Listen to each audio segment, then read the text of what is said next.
ভারতের বিভিন্ন রাজ্যে বাংলাভাষীদের ক্রমাগত হেনস্থা, ভাষাগত বৈষম্য ও বাঙালি সংস্কৃতির অবমাননা নতুন কিছু নয়। সাম্প্রতিক সময়ে এই প্রবণতা আরও বেড়েছে। বাংলা ভাষায় কথা বলার দায়ে অনুপ্রবেশকারী বাংলাদেশি বলে গ্রেফতার করা হচ্ছে। চাকরি ও প্রশাসনে বাঙালিদের বাদ দেওয়া, বাংলা ভাষাকে আঞ্চলিক ভাষা হিসেবে খাটো করার ঘটনাও ঘটছে অহরহ। এ নিয়ে ক্ষোভ বাড়ছে ভারতের বাংলাভাষীদের মনে। এই প্রেক্ষাপটে বৃহস্পতিবার পশ্চিমবঙ্গ বিধানসভার বিশেষ অধিবেশনে উত্তপ্ত হয়ে ওঠে পরিস্থিতি। কেন্দ্র ও বিজেপি শাসিত রাজ্যগুলোর বিরুদ্ধে তীব্র ভাষায় ক্ষোভ উগরে দেন মুখ্যমন্ত্রী মমতা বন্দ্যোপাধ্যায়। অধিবেশনে বাংলা ভাষা ও বাঙালিদের ওপর অত্যাচারের বিরুদ্ধে আলোচনার সময় মুখ্যমন্ত্রী বক্তব্য শুরু করতেই বিজেপি বিধায়কেরা হট্টগোল শুরু করেন।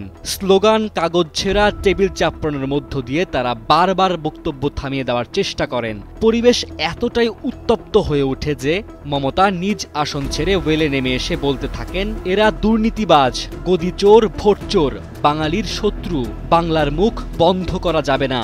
স্পিকার বিমান বন্দ্যোপাধ্যায় বারবার শান্ত থাকার অনুরোধ করলেও কোনো ফল হয়নি।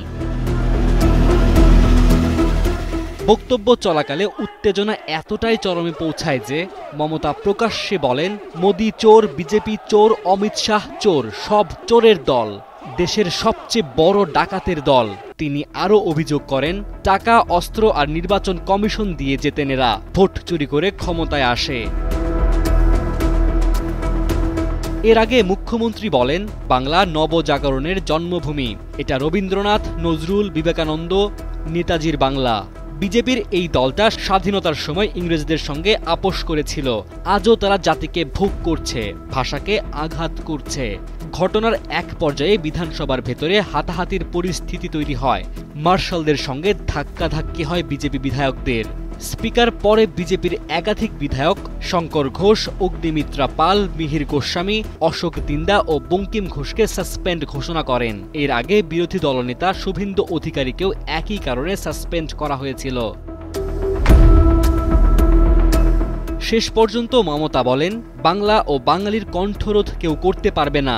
আজ বিজেপি ভয় পেয়েছে, তাই আমাদের থামাতে চাইছে, কিন্তু বাংলার মানুষ ওদের উত্তর দেবে। এরপর বিজেপি বিধায়করা ওয়াকআউট করেন। বিধানসভার এই অধিবেশন শেষ হয় মোদি চোর, বিজেপি চোর স্লোগানের মধ্য দিয়ে, যা শুধু বিধানসভা নয়, গোটা রাজনীতিতেই বড় বার্তা ছড়িয়ে দিয়েছে।